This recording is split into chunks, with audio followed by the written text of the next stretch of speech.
Okay, good evening. It's Debbie Davis. Okay, well, we have quite the issue going on in Canada, where I have been trying to warn in my videos how crazy the police have gotten over the last few years. And you see for yourself what's happening in Canada. And so I believe that it's possible that the police have actually been being infiltrated for years. I think that, that people are not even aware that, these cops in Canada don't even have badges or names. And there's people are starting to wonder if they're even cops. They might be United Nations police. That's what some rumors going around. And so, has this been happening for a while, or did they just bring in United Nations police, or have we been being infiltrated for a long time? Because I think that there's been infiltration going on for a long time of dirty police, because in the United Nations, if you are not aware, is part of the New World Order agenda, which has been a part of the evil cabal's plan for 50 years. So if you're just waking up to that agenda, it's here. You're seeing it. So they're just openly violating their oaths of office. But you have to understand, some of them might have already been, if they're high-level Masons and things like that, their oath is to the Masons first. And I've been trying to tell people about how most of the police that pulled me over for the last 10 years were all Masons. Some of them I could see that, they had the Masonic badges and things on them. And so if they're Masons, you have to understand their first and foremost oath is to their Masons. Okay, like the Oath of Masonry is first and foremost. The Oath of Masonry says the obligation is to tie the bonds of us Freemasonry and to each other. A voluntary pledge each of us take to the virtue which we accept as responsible member of the family of Masons. They take an oath never to reveal secrets.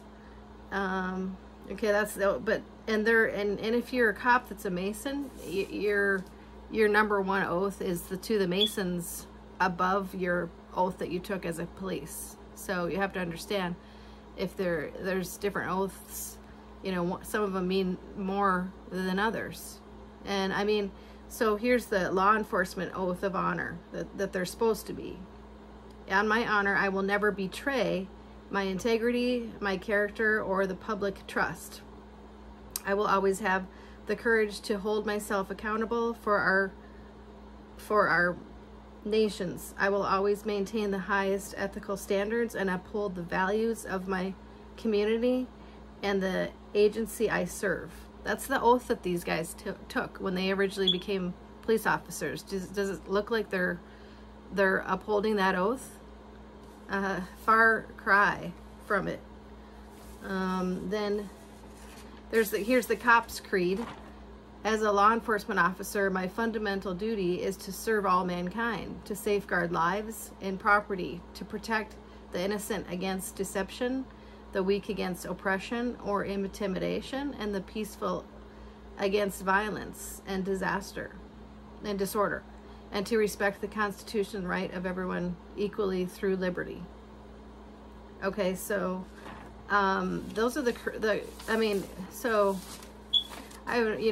who knows what these people are thinking, or maybe they work for the United Nations. So, you have to understand that they're completely in the wrong with what they're doing. And they're also violating the something called the Nuremberg Code. So this is the code that came to be when they finally took out Hitler, and they started, so for 50 years ago, when they finally had trials. They were called the Nuremberg Trials, and it was regarding the 6 million Jews that got murdered under Hitler's regime for his evil agenda, you know. And you know, it wasn't he wasn't trying to create some kind of Aryan race. He was just evil. He was trying to wipe out the Jews and the Christians. You know, he tried to portray like he was trying to create a certain race that was dominant, but really that wasn't about what it was about. He was just evil. He was trying to wipe out certain bloodlines, and the Christians and the Jews. And so eventually there were Nuremberg trials that held every single person accountable that was part of the killing of those 6 million Jews, all the way to the person that just put the person in the chamber. They were killed in these chambers and various different things. Every single person ended up being accountable from the very smallest part that they played. There were Nuremberg trials, and they were executed for crimes against humanity. This happened 50 years ago, and then they created a code called a Nuremberg Code, and they created several different laws that they're never to violate again. This was in Germany. So the first law is the voluntary consent of the human subject is absolutely essential. The person must have consent. You know, obviously that was violated in Germany. The personal duty and responsibility which may not be delegated to another. The experiment should be such as to yield fruitful results for the good of society, unprocurable by other methods and means of study, and not random and unnecessary in nature. That's the second code. The experiments should be so designed and based on the results of animal experimentation and a knowledge of the natural history of the disease or other problem under study that the anticipated results will justify the performance of the experiment. Number 4. The experiment should be so conducted as to avoid unnecessary physical and mental suffering and injury. Number 5. No experiment should be conducted where there is a prior reason to believe that death or disabling injury will occur, except perhaps in those experiments where the experimental physicians also serve as subjects. The degree of risk to be taken should never exceed that determined by the humanitarian importance of the problem to be solved by the experiment. Number 7, proper preparations should be made and adequate facilities provided to protect the experimental subject against remote possibilities of injury, disability, or death.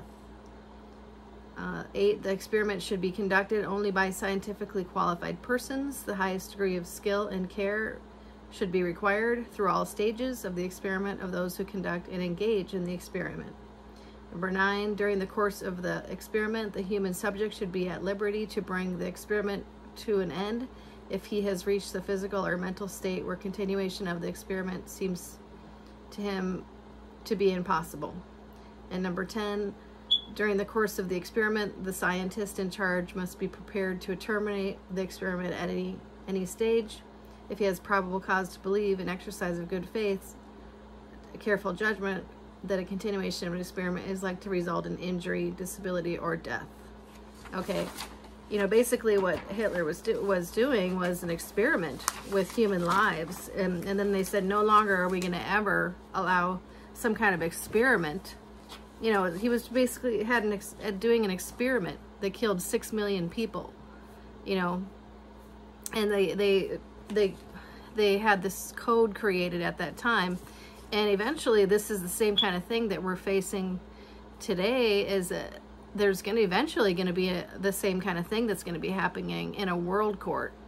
Because there's been an alliance that was formed under President Trump that still occurs today with several different countries where they formed an alliance and they formed a world court. Okay, so eventually there's going to be something called the World Court Trials. You know, which is basically the same kind of thing where these guys, what they're doing right now, could be held for, they most definitely should be tried for crimes against humanity, what they're doing in Canada. So if they think they're going to get away with it, they got another thing coming. Okay, all right, thank you.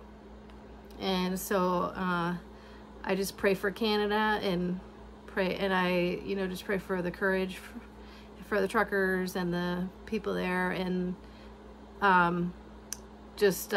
hopefully this will be a warning to the police and a reminder of the oaths that they took. Okay, thank you.